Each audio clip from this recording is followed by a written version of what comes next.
వీరభద్ర కల్మత్ నమో నమ. సెమీఫైనల్లో భారత్ ఇంగ్లాండ్ని ఓడించి ఫైనల్ చేరుకుంది న్యూజిలాండ్తో.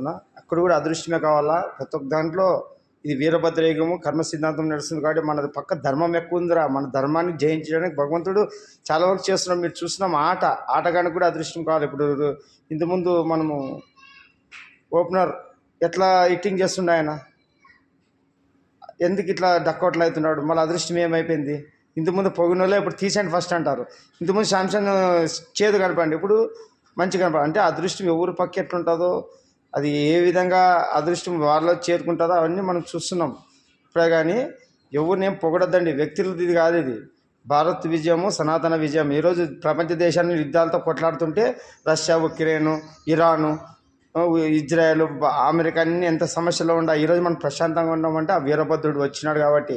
వాళ్ళకే పెడతాడు. కర్మ సిద్ధాంతం నడుస్తుంది. ఎవడు విరోధైతే వాడిని నారలు తీయడానికి వచ్చినాడు వీరభద్రుడు.